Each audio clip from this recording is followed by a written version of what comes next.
Middle east से इस वक्त की एक बड़ी खबर सामने आई है, जहां अयातुल्ला मोज्तबा खामनेई अब आधिकारिक तौर पर ईरान के नए सुप्रीम लीडर बन गए हैं।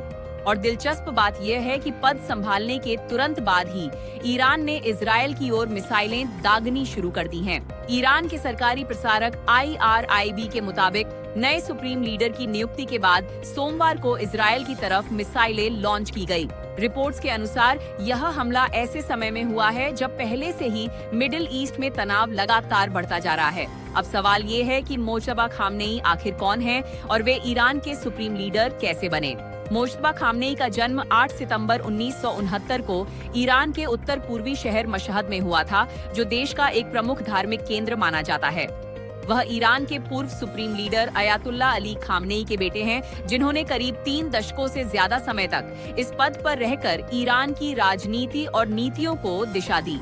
मोज्तबा खामनेई ने ईरान के पवित्र शहर क्वोम में इस्लामिक धर्मशास्त्र की पढ़ाई की। यहीं से उन्होंने धार्मिक शिक्षा हासिल की और बाद में उन्हें हुज्जत अल इस्लाम की उपाधि मिली, जो शिया धार्मिक व्यवस्था में एक महत्वपूर्ण पद माना जाता है। हालांकि मोज्तबा खामनेई सार्वजनिक मंचों और मीडिया में बहुत कम दिखाई देते रहे हैं, लेकिन कई वर्षों से यह माना जाता रहा है कि पर्दे के पीछे ईरान की राजनीति और सत्ता संरचना में उनका मजबूत प्रभाव रहा है। खास तौर पर ईरान की शक्तिशाली सैन्य संस्था इस्लामिक रिवॉल्यूशनरी गार्ड कॉर्प्स यानी IRGC के साथ उनके करीबी संबंधों की चर्चा अक्सर होती रही है। 1979 की इस्लामिक क्रांति के बाद मोज्तबा खामनेई ईरान के दूसरे सुप्रीम लीडर बन गए हैं, जिन्हें देश की सर्वोच्च धार्मिक और राजनीतिक सत्ता माना जाता है।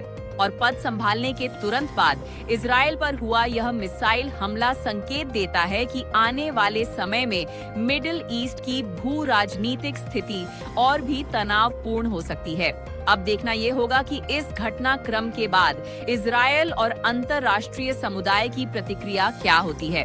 अगर आपको हमारी ये न्यूज अच्छी लगी हो तो हमारे चैनल को लाइक, शेयर एंड सब्सक्राइब करना न भूले।